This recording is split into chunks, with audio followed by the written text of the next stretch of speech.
Hello, Assalamualaikum. My name is Shakila Zara, and I'm from class management 22B, and my NPM is 22411052.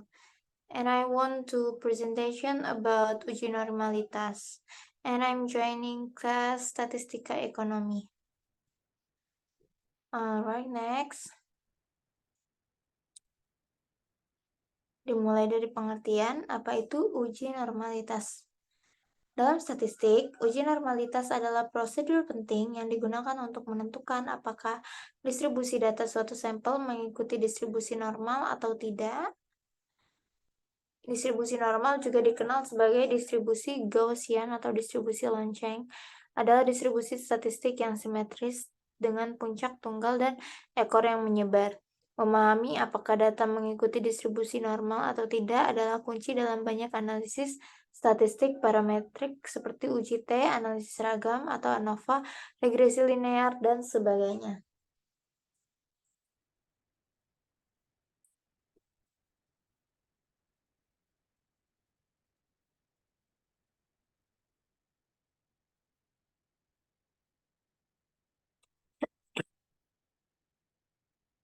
Baik, next. Tujuan uji normalitas ada dua, ada menentukan kepastian analisis parametrik, dan ada pemahaman distribusi data. Untuk pengertian lebih lanjutnya bisa dibaca di slide tersebut.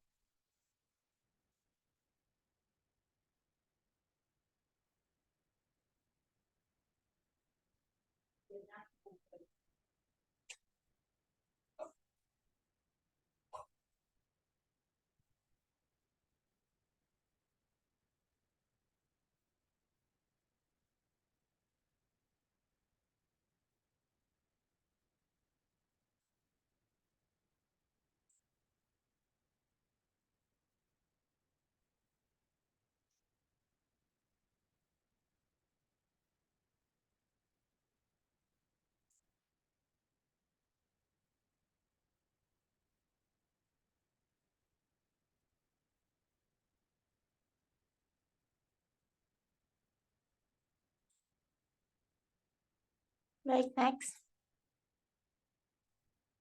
Apa saja jenis-jenis uji normalitas? Ada 4.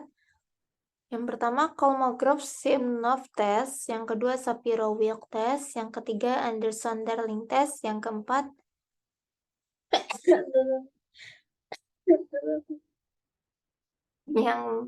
ada Lilliefors test.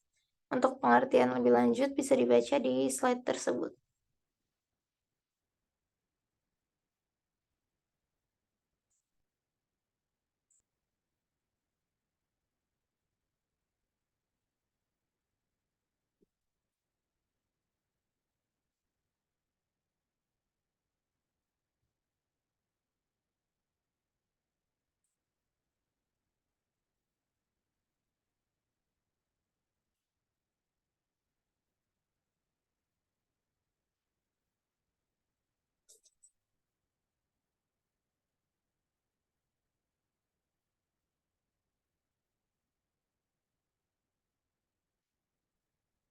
Next.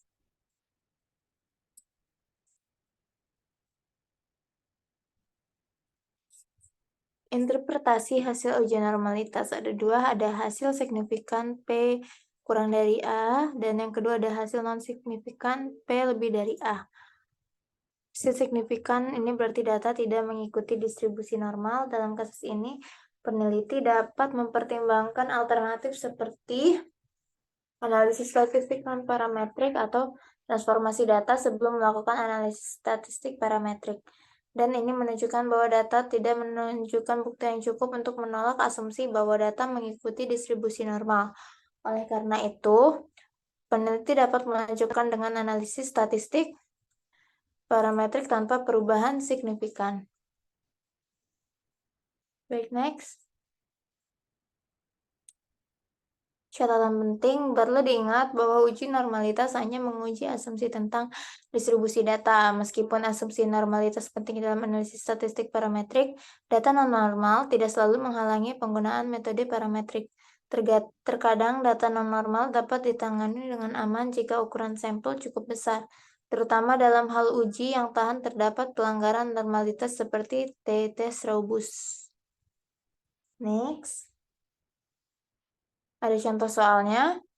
Sebuah penelitian ingin mengevaluasi apakah data skor ujian mahasiswa mengikuti distribusi normal. Data skor ujian dari 60 mahasiswa telah dikumpulkan. Hasil uji normalitas menggunakan uji Shapiro-Wilk adalah sebagai berikut. Yang pertama, statistika uji atau W 0,963 dan nilai P kurang nilai atau P kurang value 0,075.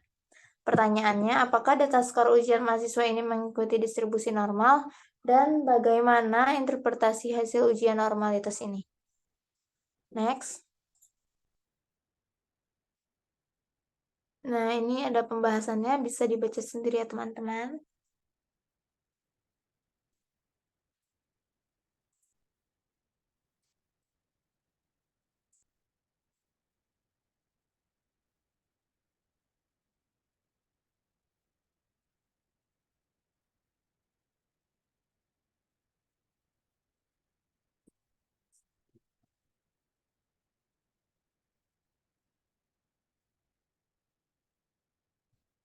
Next. Kesimpulannya adalah, ujian normalitas adalah alat penting dalam analisis statistik karena membantu peneliti menentukan apakah data mengikuti distribusi normal atau tidak. Ini memungkinkan penentuan apakah analisis statistik parametrik atau non-parametrik yang sesuai untuk data yang ada. Namun, perlu diingat bahwa hasil ujian normalitas hanya menguji asumsi distribusi data dan data non-normal tidak selalu menghalangi penggunaan analisis parametrik jika ukuran sampel cukup besar. Sebagai penelitian ilmiah terus berkembang, pemahaman yang baik tentang normalitas data alternatif yang ada sangat penting dalam mengambil keputusan yang tepat dalam analisis statistik. Sekian presentasi dari saya. Wassalamualaikum warahmatullahi wabarakatuh. Terima kasih.